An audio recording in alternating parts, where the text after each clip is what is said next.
Hello class 10th, welcome to Ashish coaching classes. My name is Rupali Bhardwaj. आज का जो topic है, आज का जो वीडियो है वो हमारा कार्बन एंड कंपाउंड चैप्टर से ही रिलेटेड है और उसी के कंटिन्यूएशन में ये टॉपिक चल रहा है। ये जो टॉपिक है ये सोप्स और डिटर्जेंट्स के बीच में डिस्टिंग्विश किया गया है इस टॉपिक में। इस सेशन में मैं आपको इन दोनों के बीच में डिफरेंस एक्सप्लेन करूंगी और साथ ही साथ हम क्लिनजिंग एक्शन ऑफ सोप के बारे में स्टडी करेंगे। So let's start our topic with the distinguish और the difference between soaps and detergent. सबसे पहले जनरली आप सोप और डिटर्जेंट से क्या समझ रहे हैं? सोप है साबुन, आप सभी समझ रहे होंगे, और डिटर्जेंट होता है सर्फ जिससे हम कपड़े वगैरह धोते हैं, ठीक है। तो लेकिन बेसिक जो डिफरेंस है, हमको केमिकली डिफरेंस इनके बारे में नहीं पता है। हम जान रहे हैं कि साबुन और सर्फ जो होते हैं दो अलग अलग चीज़ें हैं, लेकिन इनका काम करने का तरीका, ये जिस तरीके से बने हैं, इन सब के मतलब हम बेसिकली केमिकल डिफरेंस के बारे में पढ़ेंगे सोप्स और डिटर्जेंट के। सो देखिए हम स्टार्ट करते हैं इस टॉपिक को। सोप्स और डिटर्जेंट्स के बारे में बताया गया है। सबसे पहले टॉपिक हम सोप के बारे में देखेंगे। सोप के बारे में बताया गया है सोप जो होता है वो सॉफ्ट वाटर के साथ बहुत अच्छा काम करता है, ठीक है। दो टाइप के वाटर होते हैं, एक सॉफ्ट वाटर होता है, एक हार्ड वाटर होता है। जो सॉफ्ट वाटर होता है that is having some mineral content, जिसमें कैल्शियम और मैग्नीशियम का जो कंटेंट होता है वो क्या होता है, कम होता है। किसमें? सॉफ्ट वाटर के केस में, ठीक है। सॉफ्ट वाटर के केस में कैल्शियम और मैग्नीशियम का जो कंटेंट होता है वो कम होता है, ठीक है। और हार्ड वाटर क्या होता है, मैं यहीं पे साथ में भी बता देती हूँ दोनों को डिफरेंस करके कि हार्ड वाटर क्या होता है, जिसमें कैल्शियम, ये भी इसमें मिनरल कंटेंट्स है, लेकिन जो कैल्शियम और मैग्नीशियम का जो कंटेंट होता है वो हार्ड वाटर में क्या होता है, ज़्यादा होता है, ठीक है। समझ रहे हो आप कि सॉफ्ट वाटर और हार्ड वाटर क्या हो गया डिफरेंस दोनों के बीच में। तो यहाँ पे यही बताया गया है कि जो सोप्स होते हैं दे गो वेल और they work well with the soft water, ठीक है। वो सॉफ्ट वाटर में बहुत अच्छा काम करते हैं, अपना एक्शन शो करते हैं। सो पहला पॉइंट ये बताया गया है सोप के बारे में। इसके जस्ट कॉन्ट्ररी में डिटर्जेंट के बारे में बताया गया है कि ये दोनों के साथ, that is soft water as well as hard water, दोनों के साथ बहुत अच्छा वर्क करते हैं, ठीक है। Detergents work well both with soft and hard water, ठीक है। नेक्स्ट पॉइंट अगर हम देखें, ये जो नेक्स्ट पॉइंट है इसमें आपको बेसिकली ज़्यादातर सोप के बारे में याद रखना है। डिटर्जेंट का उतना ये टॉपिक, ये पॉइंट आपको याद रखने की ज़रूरत नहीं है क्योंकि ये थोड़ा ज़्यादा डीप ये पॉइंट बता देता है। फिर भी हमको सोप का याद रखना है, इस वजह से मैंने यहाँ पे डिफरेंस करके लिख दिया है दोनों को। तो सोप के बारे में बोला गया है कि ये जो होते हैं ये सोडियम और पोटेशियम सॉल्ट्स के लॉन्ग चेन से बने होते हैं, ठीक है। Long chain of sodium and potassium salts of carboxylic acids. जो साबुन होता है वो लॉन्ग चेन से बना होता है, जिसमें यहाँ पे मैं एक स्ट्रक्चर बताती हूँ। लॉन्ग चेन रहेगा जिसमें सोडियम एक तरफ रहेगा और एक तरफ रहेगा आपका कार्बोक्सिलिक, ठीक है।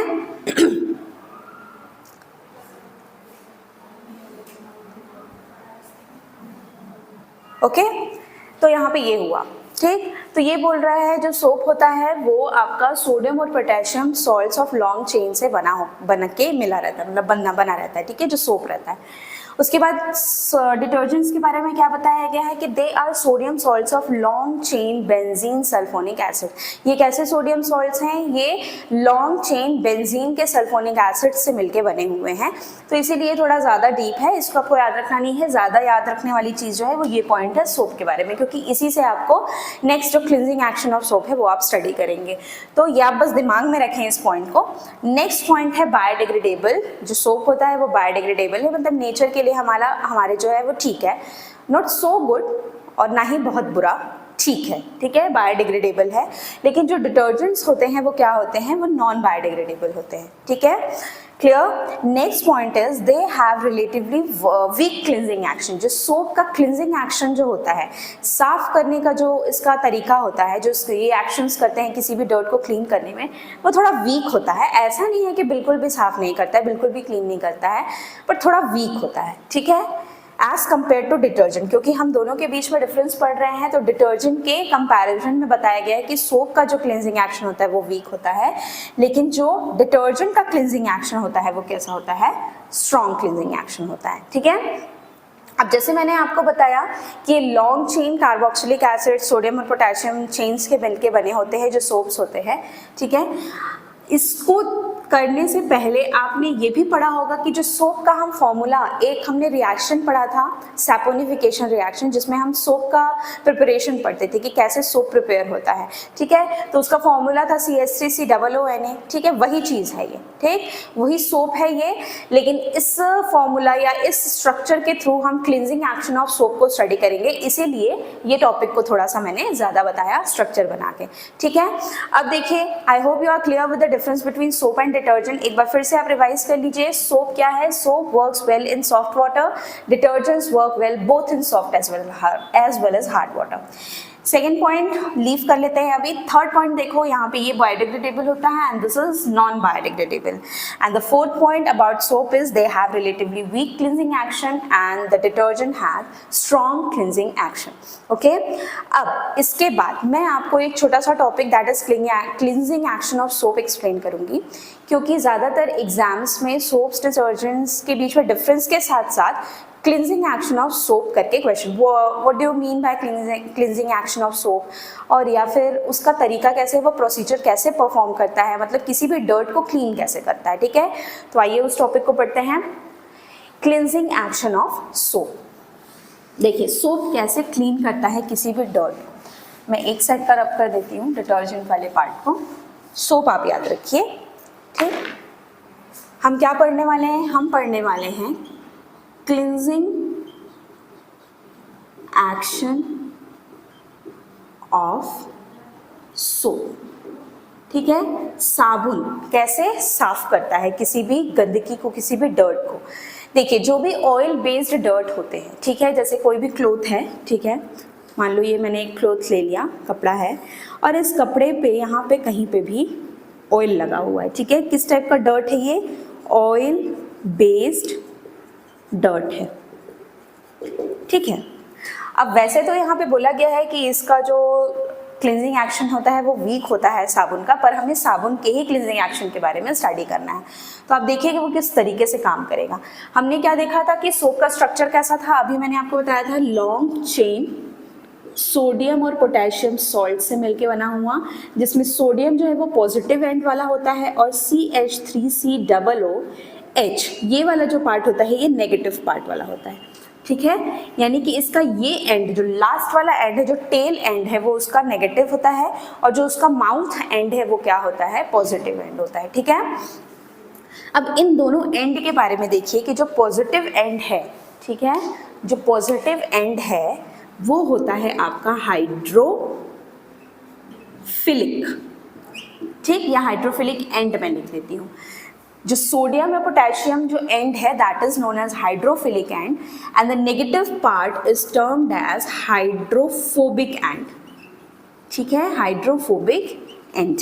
मैं एक बार इसको मिटा देती हूँ क्योंकि बिकॉज इसको थोड़ा एक्सप्लेन करने में यहाँ डिफिकल्ट होगा, ठीक है। मैं एक बार फिर से बना दूंगी। तो यहाँ पे क्या हो रहा है, ये कौन सा एंड है? जो इसका नेगेटिव पार्ट वाला एंड है ये है हाइड्रोफोबिक एंड, जो पॉजिटिव पार्ट है वो उसका है हाइड्रोफिलिक एंड। हाइड्रोफोबिक, हाइड्रो मतलब क्या होता है, हम स्प्लिट करके पढ़ेंगे। हमेशा हम अपने वीडियोस में टर्म्स स्प्लिट करके पढ़ते हैं तो ज़्यादा इजी हो जाता है कोई भी चीज़ समझना।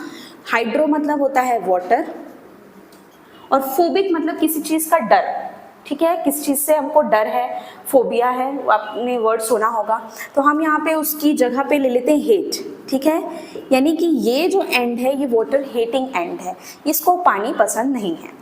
हाइड्रोफिलिक, हाइड्रो मतलब फिर से वाटर जो हमने देख लिया, और फिलिक मतलब होता है लव, ठीक है। तो हाइड्रोफिलिक एंड वो एंड है जो पानी से प्यार करता है, पानी की तरफ अट्रैक्टेड रहता है। हाइड्रोफोबिक एंड वो एंड है जो पानी से बिल्कुल नफरत करता है, उससे दूर भागता है, ठीक है। अब यहाँ पे आप देखिए कि ये किस तरीके से एक्शन परफॉर्म करेगा। अब आप थोड़ा सा अगर यहीं पे थोड़ा समझने की कोशिश करें तो फिलिक मतलब ये वाला एंड क्या रहेगा, वाटर की तरफ रहेगा, और जो ये वाला एंड है जो पानी से, जिसको डर है या जिसको नफरत है, पानी से हेट है, वो पानी के अवे रहेगा, ठीक है। तो जैसे आपने एक कंटेनर ले लिया, ठीक है, और उस कंटेनर में आपने क्या किया, पानी फिल कर लिया पूरा, ठीक है, और पानी फिल करने के बाद आपने इसमें क्लोथ भी डाल दिया, एक ऐसा कपड़ा जिसमें ऑयल बेस्ड डर्ट है, ठीक है, उसमें डर्ट लगा हुआ है। जो डर्ट है वो कैसा डर्ट है? ऑयल बेस्ड डर्ट है, ठीक है, तेल वेल लगा हुआ है उस कपड़े में, पूरी तरीके से आपने खाना वाना खा के अपने कपड़ों में गिरा लिया है, ठीक है। अब उसको क्या करना है? साफ करना है। अब ये कैसे परफॉर्म करेगा? अब यही जो सोप है, ये तो सोप है बेसिकली, सोप के यूनिट्स हैं, ये सोप के मॉलिक्यूल्स हैं जो इस तरीके से अरेंज रहते हैं। अब सोप के मॉलिक्यूल्स क्या करेंगे? अपने आप को एक सर्कुलर फॉर्म में, एक स्फीयर के फॉर्म में अरेंज करेंगे। कैसे? ये देखिए, जो हाइड्रोफोबिक एंड है वो क्या करेगा? पानी से दूर रहेगा, मतलब वो डर्ट की तरफ रहेगा। यानी जो हाइड्रोफोबिक एंड है ना, वो सारे डर्ट की तरफ अपने आप को अरेंज कर लेंगे, ठीक है। ये देखिए, इस तरीके से ये हाइड्रोफोबिक एंड जो है सब अपने आप को डर्ट की तरफ अरेंज कर लिए हैं, ये सोच के कि हम पानी से दूर रहेंगे, ठीक है। इस वजह से इन्होंने एक यूनिट यहाँ पे बना लिया है और डर्ट के ऊपर जाके पूरा जमा हो गए हैं, इकट्ठा हो गए हैं, एक्यूमुलेट हो गए हैं यहाँ पे, ठीक है। पूरी डर्ट की तरफ इन लोगों ने अपने पैर को अरेंज कर लिया है। यहाँ से क्या करेंगे? क्योंकि यही जो मेन हाइड्रोफोबिक एंड है ना, यही क्लींजिंग एक्शन परफॉर्म करेगा, क्योंकि वो पूरा डर्ट के ऊपर उसने उसको जकड़ लिया, पकड़ लिया अच्छे से, ठीक है। और जो फिलिक एंड है, जो पानी से लव करता है, ठीक है, वो सब पानी की तरफ रहेंगे, खुशी खुशी ये सब पानी की तरफ है, ठीक है। इसको मैं यहाँ पे सोडियम एंड लिख देती हूँ, सोडियम एंड, ये सब सोडियम एंड है, ठीक है, ये सब सोडियम एंड है, ये सब पानी की तरफ रहेंगे क्योंकि ये हाइड्रोफिलिक एंड है, ठीक है। तो ये देख रहे हैं आप किस तरीके से इन लोगों ने अपने आप को अरेंज कर लिया। जो पानी से हेट कर रहा था वो डर्ट की तरफ चला गया, जो पानी से लव कर रहा था वो सब पानी की तरफ अरेंज हो गए, ठीक है, और एक स्फीयर के फॉर्म में अरेंज हो गए। अब इस अरेंजमेंट को और इस स्ट्रक्चर को जो इसने ये फॉर्म कर लिया है, ये ब्यूटीफुल सा जो स्ट्रक्चर दिख रहा है आपको, ये एक्चुअल में इस स्ट्रक्चर का नाम है मिसल। मैं यहाँ पे इसको एरो बना के बता देती हूँ। ये जो स्ट्रक्चर है, बेसिकली जो स्ट्रक्चर बना है ना, मैं इसके बारे में बता रही हूँ। ये जो स्ट्रक्चर है, सर्कुलर स्ट्रक्चर, इसको कहा जाता है मिसल। क्या कहा जाता है? मिसल। ये मिसल का स्ट्रक्चर है, ठीक है।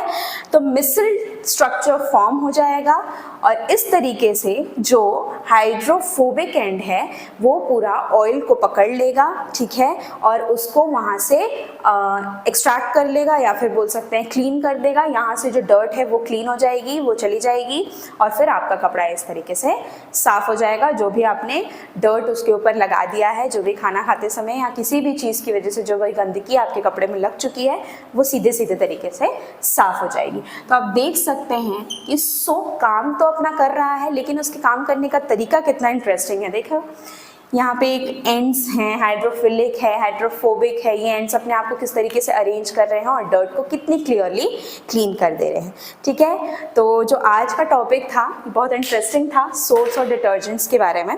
हमने सोप और डिटर्जेंट के बीच का डिफरेंस देखा, ठीक है, जो आपको याद भी रखना है, एग्जाम्स में पूछता है। और साथ ही साथ ये जो क्लिंजिंग एक्शन ऑफ सोप है, ठीक है, एज अ क्वेश्चन ये एग्जाम में पूछता है आपको, तो आपको इस तरीके से पूरा एक्सप्लेनेशन देना है, ठीक है। इसे शॉर्ट फॉर्म में आपको डायग्राम बना के नहीं बता देना है, पूरा एक थ्योरेटिकल पार्ट लिखना है। साथ ही साथ आप इस तरीके का यूनिट्स उसका बना के बता सकते हो कि सोप जो होते हैं इन यूनिट्स से मिलके बने होते हैं। और आप मिसल्स का डायग्राम, मिसल जो है मिसल, इस मिसल का डायग्राम भी आप बना सकते हैं, बनाना चाहिए आपको, बना सकते हैं नहीं, आपको बनाना ही है, क्योंकि मिसल ही जो है यही क्लिंजिंग एक्शन को शो कर रहा है, ठीक है। तो आज का जो मेरा ये टॉपिक है वो यही एंड होता है। अगर आपको मेरा ये वीडियो पसंद आया तो प्लीज़ लाइक करें, सब्सक्राइब करें और शेयर करें। Thank you.